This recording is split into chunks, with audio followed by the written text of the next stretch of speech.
की लीला कथा नाम का कथन करो, और वो चाहे कैसा भी हो, किसी भाव से हो, तो भगवान की तरफ उनका प्रभाव हो गया कलयुग में, ये विशेष बात।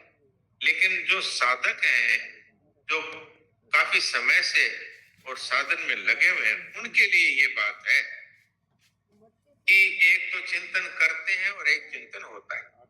ये कब होता है कि जब हमारी प्रियता तो है संसार में और चिंतन करते हैं परमात्मा का, तो क्या होता है कि जो हम चिंतन करते हैं, ये प्रश्न उठता है साधकों का कि जब हम माला फेरते हैं तो संसार की याद आती है। ये क्यों होता है कि नाम तो भगवान का ले रहे हैं और पसंद संसार को कर रहे हैं, तो अब वो संसार याद आता है। तो इसलिए उसको नकली कहा है। नकली इसलिए कहा है कि आप कर रहे हैं, वो हो नहीं रहा है। भजन वास्तव में उसका नाम है जो होता है, और जो करते हैं वो कृत्रिम होता है। लेकिन न करने से वो भी अच्छा है। इसका कोई अर्थ ये ना ले कि भाई, कई लोग वो दुआ बोल देते हैं कि कर में तो माला फिरे और मन फिरे चमोर, ऐसा एक दुआ है। तो ये तो भजन, ये तो सुमरन नहीं। तो महाराज जी कहते थे कि ये सुमरन तो नहीं है, लेकिन जप तो है ही। इसलिए इसको जप को करते रहना चाहिए।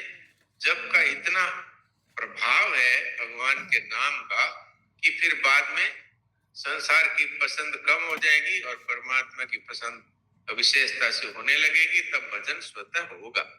यानी भगवान के प्रति हमारी प्रियता जगाने के लिए नाम जप है, वो एक बहुत ही विशेष साधन है कलयुग में। इसलिए ये असली और नकली वाला सिर्फ उनके लिए है जो काफी समय से इसमें लगे हुए, कि भाई हम तो इतने समय से नाम जप कर रहे हैं, इतने समय से ध्यान कर रहे हैं, अभी तक हमारे राग नहीं मिटा, द्वेष नहीं मिटे, अभी तक हमारे ममता कामना नहीं मिटी। तो इसका उत्तर यह है कि भाई तुम चिंतन करते हो, चिंतन होता नहीं। अगर तुम भगवान को पसंद करोगे तो भजन होगा, चिंतन होगा। और अगर तुम संसार को ही पसंद करते रहोगे तो ये एक तरह से कृत्रिम होने से और तुम्हें समय लगेगा काफी। ये तात्पर्य। नारायण तो भैया जी, नारायण नारायण आ रही है आवाज? आ रही। भैया जी पहले यही होता था, माला फेरते थे ना तो ध्यान कभी इधर उधर संसार की बातें चलती रहती थी, और ऑनलाइन सत्संग मिली है ना, उससे बहुत ज्यादा फर्क पड़ा है। भगवान की कृपा से 3-4 उसमें तो अब ऐसे रहते हैं साथे संजीवनी में। क्या भैया जी? नारायण नारायण।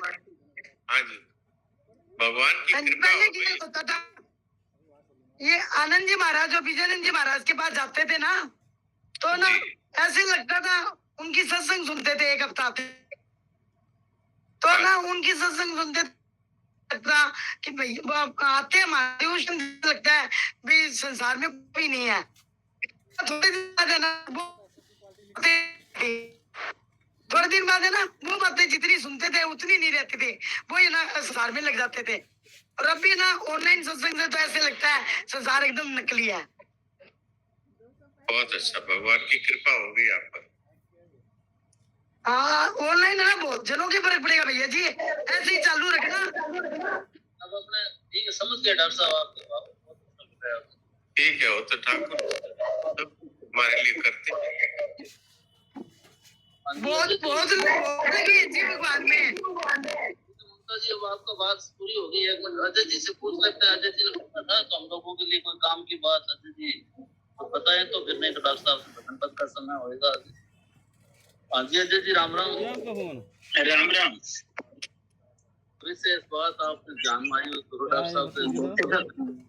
डॉक्टर साहब, मेरे को ऐसा लगता है कि जो ऐसी श्रेणी के भक्तों के मूल में जो भगवान ने 8वें श्लोक में बात बताई ना, 32 किलो ये मूल है इसका, जो है 32 किलो ये मूल है आते ना जी जी कि अहम सर्वस्य प्रभवो मत्तः सर्वं प्रवर्तते इति मत्वा।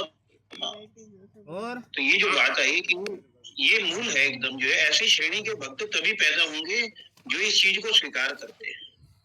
हाँ बिल्कुल, उनको दे दिया दीजिए यार। जब तक भगवान